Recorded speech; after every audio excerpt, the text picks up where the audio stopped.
Good afternoon. Thank you for joining us if you are here live or if you will be watching this recording at a later time. My name is Olga. I am a case manager for the Family Caregiver Support Program at St. Barnabas. Welcome to our weekly education, bi-weekly, I should say. Today I'll be discussing finances, taking over your parents' finances and 10 things you should know. This would apply to, I guess, anybody that's a caregiver, not necessarily taking over your parents. I know we have clients that are caring for their grandparents, spouses, caring for their husbands or wives, who sometimes could be the primary provider at the home. So, just questions that you should know if you're a caregiver overall. I want to introduce the Family Caregiver team. Again, my name is Olga Milwaukee. I am one of the case managers. We also have Michelle Mawire and Valerie Moreno, additional case managers of the program. So a little overview of what I will be discussing will be financial questions that every caregiver should be asking. Power of attorney, financial records, health insurance, and income and expenses. And this all has to do with the care receiver if you're a caregiver.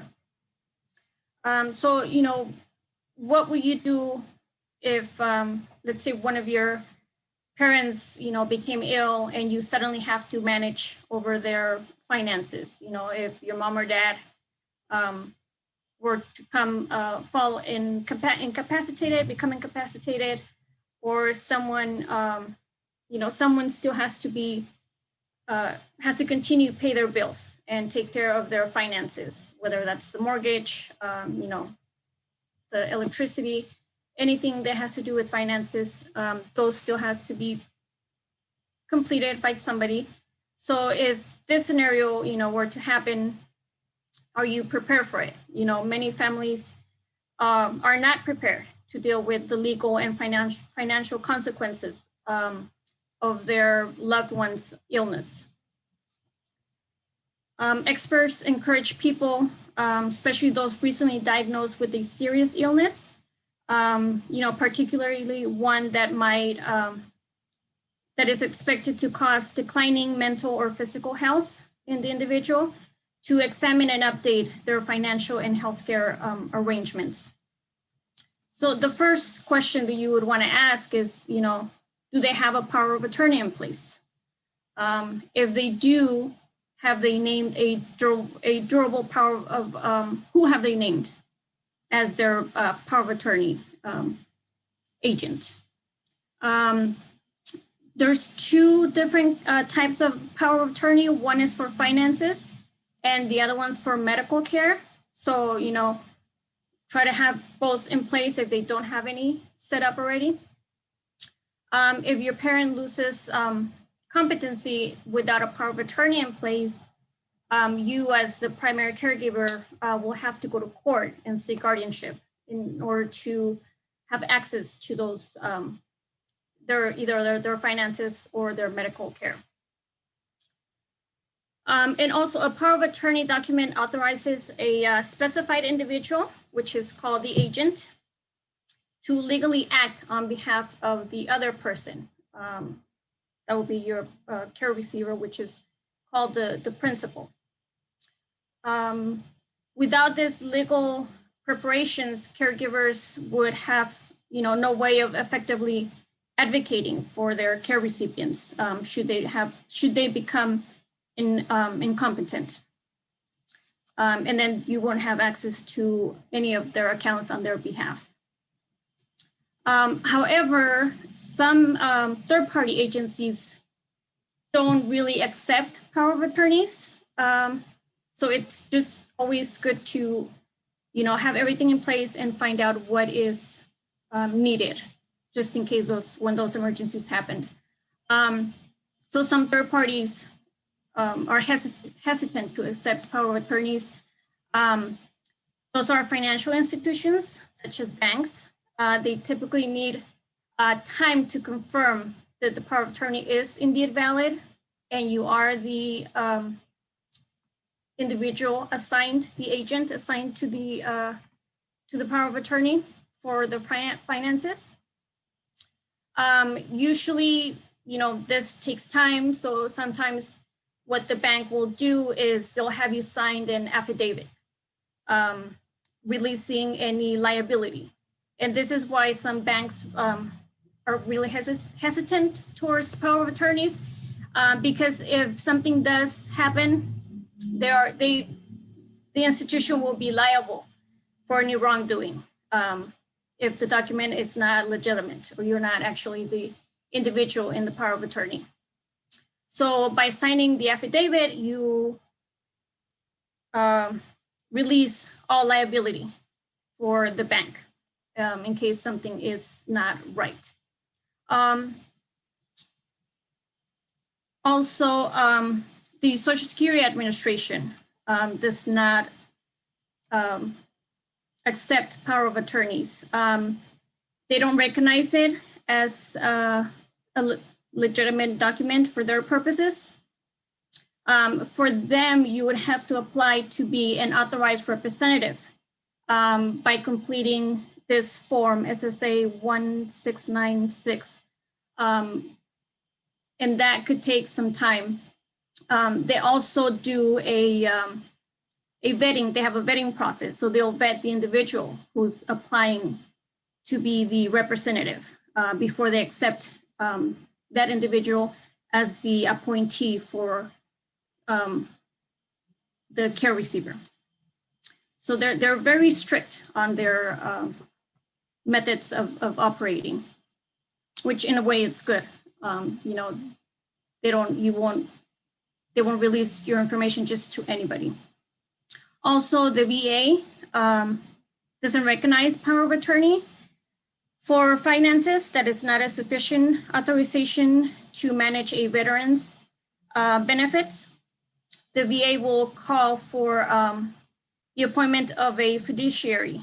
And also with the VA, you need to also fill out a form for the individual granting you access or power to be able to manage their benefits.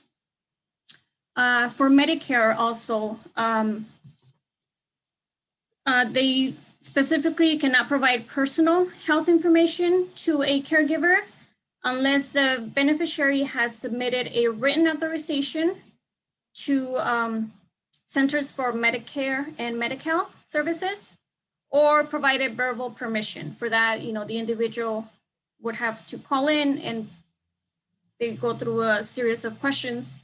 And then once they get verbal consent, the caregiver will have access to their records. But it's always, preferable and safer to speak to someone live. Call them up, if you have any questions. They should be able to answer any of the questions if you do have a power of attorney in place, or if they do, just to confirm that if they do validate power of attorneys. And also if you're using the right forms, if they have specific forms that you need to fill out. And also if you're using the right terminology, because, wording is everything with this documents, because the power of attorney is a legal document, but you do want to make sure you use the specific terminology for what the individual is assigning you as the agent to take care of, whether it's financial responsibilities or their medical care. And then here's a little graph that just tells you a little more of a overview of a medical, legal, and financial planning documents. These are some medical documents like the live-in will and how it's used. It describes and it, instructs how the person wants end-of-life health care managed. Dual power of attorney for health. It gives a designated person authority to make healthcare decisions on behalf of persons. That's whether I got this from an Alzheimer's website, so that's why it refers to Alzheimer's. but it could be any illness, whether it's Alzheimer's or any illness that your loved one may be suffering. And then a do not resuscitate order, instructs healthcare professionals not to perform CPR in case of a stopped heart or stopped breathing condition situation if it happens. Some legal financial documents, a will. It indicates how a person's assets and estate will be distributed among the beneficiaries after his or her death. Durable power of attorney, this is for finances, gives a designated person the authority to make legal financial decisions on behalf of the individual, whether it's Alzheimer's or any illness. And then the living trust gives a designated person, which is the trustee, the authority to hold and distribute property and funds for the person with either Alzheimer's or illness. Excuse me. Number two, where do they keep their financial records? If they do have, their banks, the name of the bank that they do business with. Do they have a safe deposit box? Is it located in this bank, or are they using another bank for it? Is it under the mattress? We know a lot of older adults like to keep important documents under the mattress.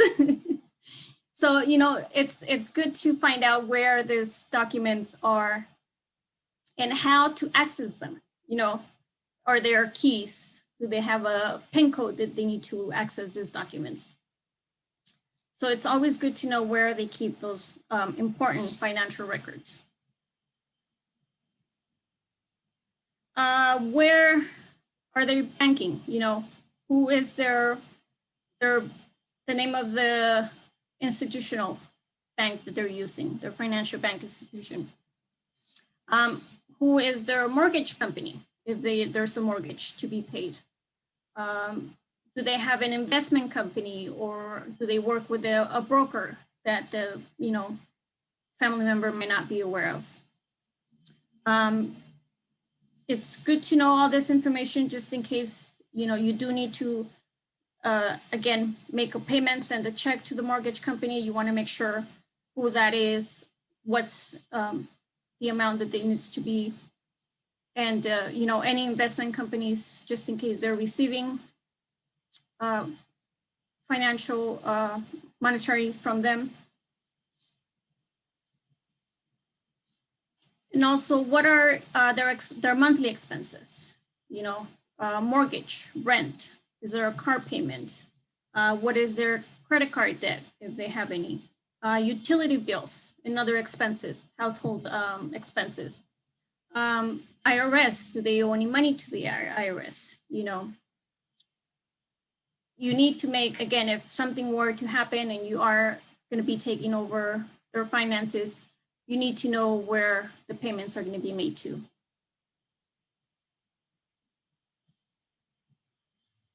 And then how do they pay their bills currently? Are they being taken out automatically out of their bank accounts every month? Are they sending checks? Are they making online payments? Or are they buying money orders? Whatever the case may be, how are those payments being made? Their annual income, how much is their annual income and where does it come from? Do they have a monthly pension check coming in, Social Security, SSI, do they have dividends from investments coming in? You have to know what money is coming in and who is, from where. Where is that income coming in from?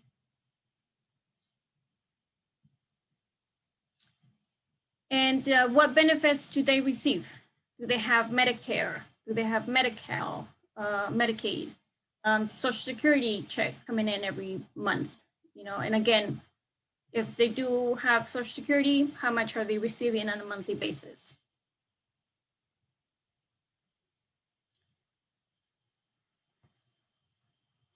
Also, they might be able to, if your parents do become incapacitated, their eligibility might change. You know, their Medi-Cal or Medicare status may change, and you know, more assistance can be granted. So it's always good to, you know, find out what benefits they're receiving and how that's going to change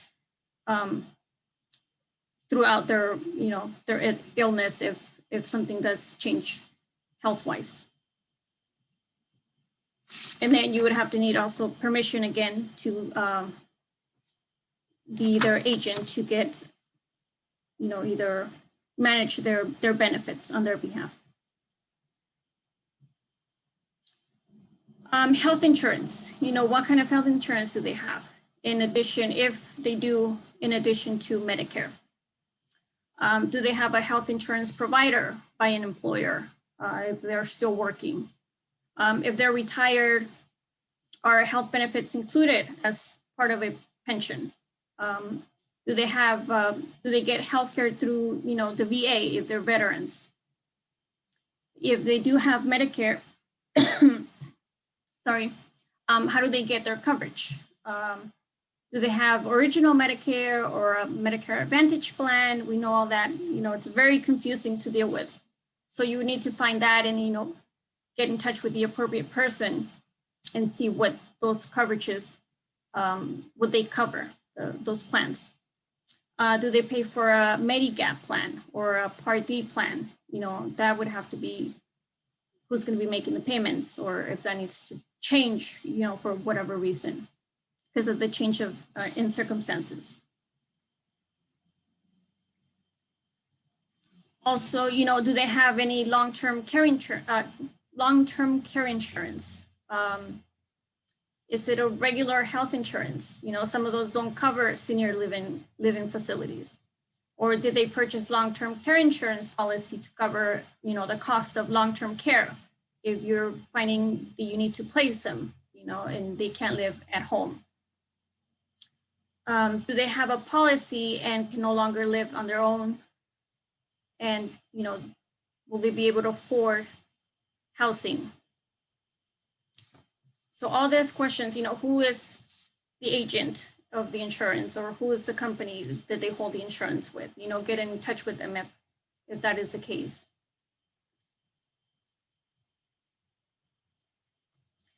And, you know, these are just some average cost of senior living. Some long-term care insurance will cover some of it. So, you know, assisted living, memory care, about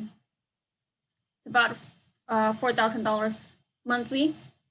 It's an additional 20 to 30% for memory care units that deal with mostly Alzheimer and dementia individuals.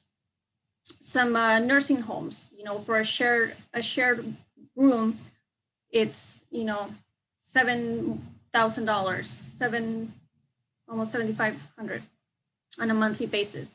If it's a private room, is $8,000. So, you know, you have to take into consideration if the individual of your loved one needs to be placed into a home.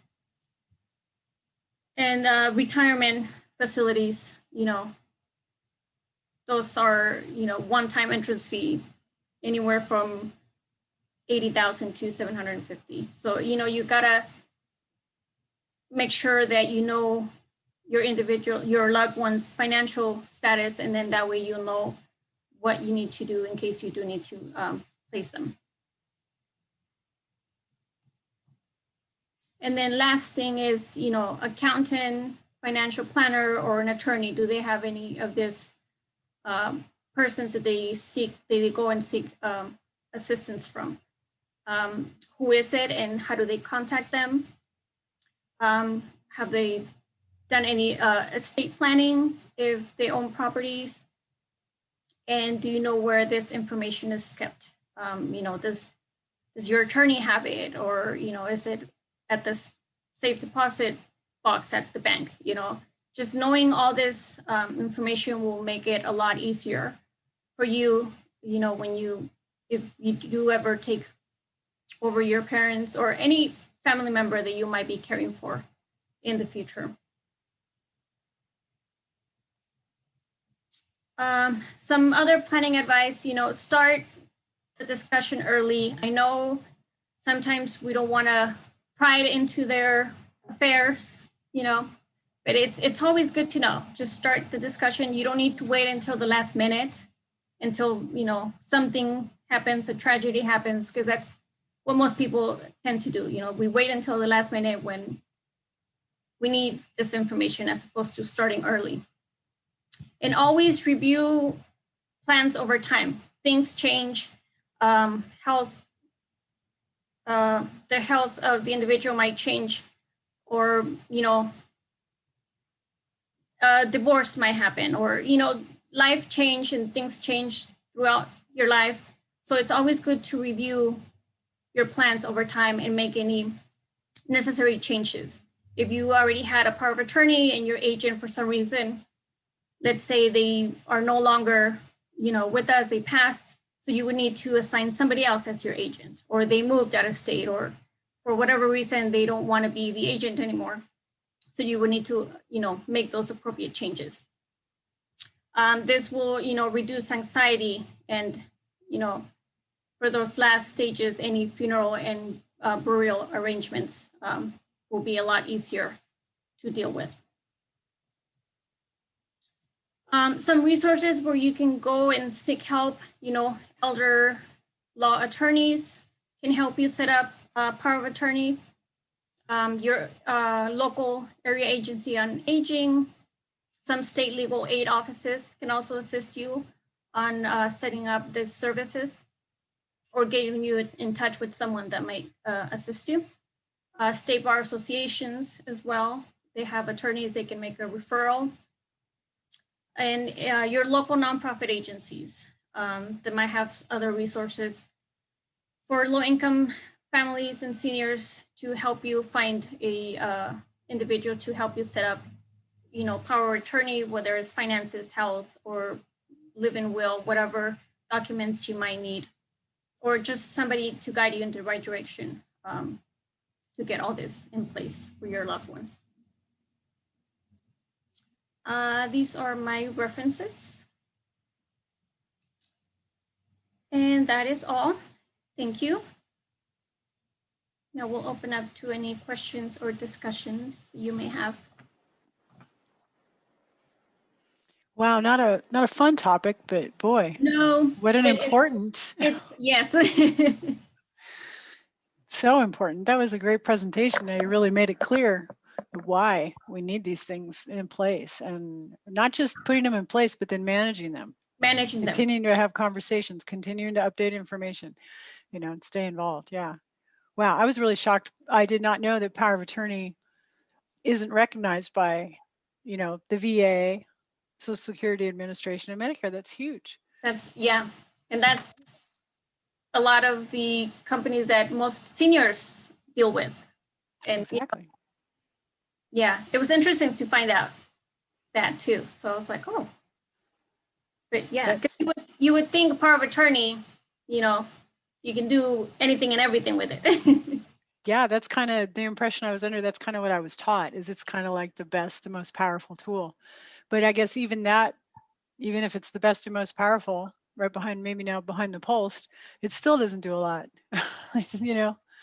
I guess everything is limited. I guess that's the lesson, is everything is limited. Right. And I think it might be because they're more governmental agencies. So they're a little more cautious, with fraud or giving out information to a third party. Yeah. Which is good.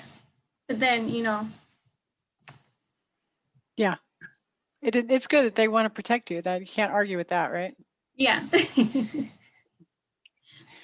But then again, if you have it set in place before something happens, it shouldn't be an issue.